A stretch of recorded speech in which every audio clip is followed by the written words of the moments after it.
Hi guys, welcome to Future Recapped. Today, I am going to explain a sci-fi mystery movie called Proximity. Spoilers ahead. Watch out and take care. The movie begins in 1979, in Alaska. Some lumberjacks are driving down a forest path, when suddenly, one of the trucks rises to the sky, and falls back to the ground. The man in the second truck, Carl, goes to check the people inside, but they are injured and unconscious.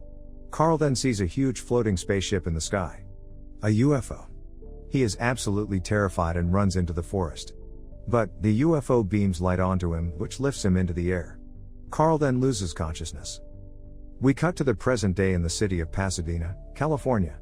Isaac is a computer engineer, who works in the JPL branch of NASA. One day, he gets a strange signal from Canada. That night, as he's working, Isaac receives another set of data, this time from an unknown origin. He cannot make any sense of it either. Isaac has a habit of making video journals, as a form of therapy. One day, he is making a journal after a hike, when he sees a meteor breaking through the atmosphere. Everyone around notices it as well. The meteor lands right near where Isaac is. Isaac goes towards the crash site, where he sees a giant UFO floating in the sky. He is about to record it, but the UFO vanishes just like that. Suddenly, Isaac feels something behind him, and chills go down his entire body. It's an alien. He slowly turns around, and records it as well. However, the alien does not enjoy the paparazzi, so it leaves. Isaac also runs away. Suddenly, he blacks out. We then see beautiful images of the cosmos, high up in the heavens. 3 days later, Isaac wakes up in a different location. His camera and recording are safe. He looks in, and sees himself lifting off the ground. He also notices some strange marks on his arm. Isaac is very scared and very confused. He goes home dripping with sweat. As he's staring around, the TV disappears. Isaac moves his hand, and it goes through an invisible force field. Just then, the TV reappears. Isaac focuses on the camera, and it disappears too. He focuses on the same spot, and the camera reappears. Isaac then goes to a doctor, who says that he has a fracture in his right arm. However, the cut is thin and clean, and there are no scars on his muscles. The doctor says that it's a perfect fracture, which apparently never happens. Isaac tells his coworkers what happened. But they don't believe him. So, Isaac puts the video on the internet. It immediately gets traction. Isaac scrolls through the comments. Some people seem to believe him, but most don't. Isaac also gets an interview with a news channel. There, he narrates everything he remembers about the incident. However, the interviewer is skeptical of his story, and thinks that Isaac is just making stuff up. As he's hopelessly browsing the internet, Isaac finds someone who also claims to have been abducted by aliens. So, Isaac goes to meet with this person, a girl named Sarah. As he's waiting, things around him start to float. He starts focusing deeply on them, but is brought back to reality by the waitress. Just then, Sarah also arrives. Sarah is careful of Isaac at first, but he shows her the video footage and moments in history with sightings of extraterrestrial life, and she starts warming up to him. She also mentions an abduction in 1979. The same one we saw at the beginning. Meanwhile, an old man in a cottage can be seen, listening to their conversation. One day, a man named Keith comes up to Isaac. Keith is a writer for an online blog, and he offers to take Isaac's story to the public, properly. Isaac is doubtful at first, but when he is tormented by too many disbelievers, he goes to Keith's office. There, Keith offers to give him a lie detector polygraph test. That way, the public will know for sure. Isaac agrees and they do the test. Isaac answers everything about the abduction truthfully. When the test proves that Isaac is not lying, Keith makes up an excuse and leaves. Immediately after, 2 men in black come and try to take Isaac away. Isaac fights back and escapes, but one of them zaps him with a futuristic gun, and Isaac loses consciousness. He wakes up after a long time, with 2 stormtrooper-looking soldiers holding him. They take him to a white room, and tie him to a chair. Isaac sees Sarah also being brought in, and taken to another room. A man appears on the screen in front of him and introduces himself as Agent Graves. Agent Graves is the son of the man we saw in the first truck at the beginning of the movie, the one driving in front of Carl. Agent Graves asks Isaac to be compliant. He makes Isaac focus on some random things, but when nothing happens, he gets disappointed. He then shows him a picture of Carl, but Isaac does not recognize him. In his frustration, Agent Graves accidentally reveals to Isaac that Carl is somewhere in Canada. Isaac starts getting nervous with all the questionings. So, he struggles against his bindings until he breaks free of them. When the stormtroopers try to subdue him, he fights back, hitting one in the face. Surprisingly, what looks like lava flows out. Isaac goes to the next room and releases Sarah. The two then start running down the tunnel, with the guards shooting at them. When they come to a locked door, Isaac focuses his mind on it until he unlocks it. Isaac and Sarah come out to the surface, and realize they're in Costa Rica. Meanwhile, Agent Graves commands his men to follow the trackers that they've placed on the two of them. Isaac and Sarah ask a woman where they can get an internet connection. The woman tells them to go find a man named Zed in the next village. Isaac and Sarah finally reach the next village and find Zed. Just then, the stormtroopers also arrive.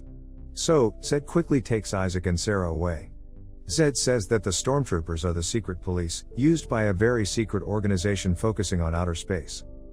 Zed then takes them to a treehouse, in the middle of the forest. As he fixes up some radio, Sarah and Isaac get to know each other.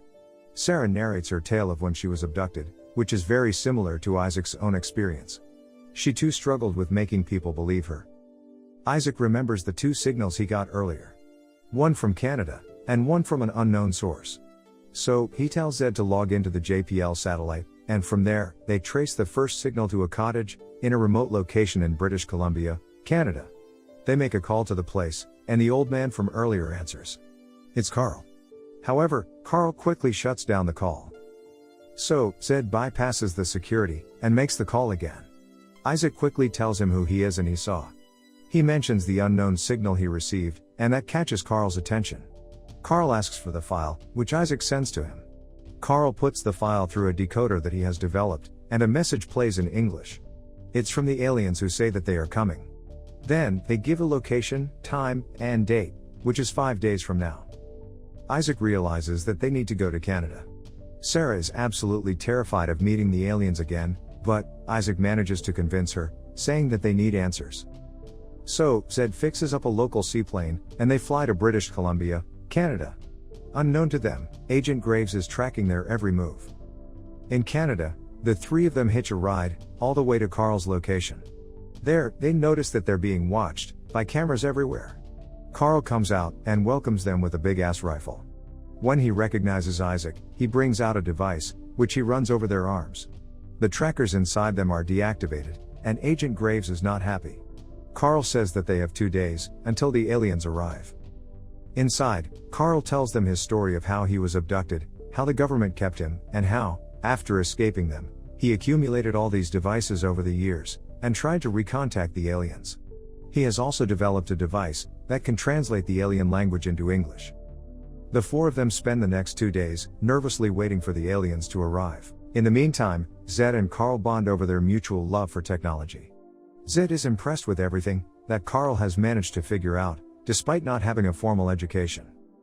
On the eve of the arrival, Isaac thanks Sarah for being there for him, and understanding what he's been through. Sarah also thanks him vice versa. On the day of the arrival, the earth shakes. Isaac goes out to the woods alone, where he meets the alien again. They go back to Carl's cabin, where they all sit together and talk. They manage to communicate with the translator that Carl invented. The humans ask the aliens why they are here, to which the aliens reply that they have mastered everything about medicine, science, and so forth. Now, they are looking for the origin of life here on Earth. The alien then shows a vision to Isaac, the vision of a divine man surrounded by the lights of heaven itself. The alien says that the man in the vision is the link to the origin of everything. He is the greatest common factor in all of humanity. The alien asks who he is. Isaac gives the name of Jesus, but he probably means God in general. Sarah also asks about the pain in her arm. So, the alien puts a band on her, which starts glowing blue.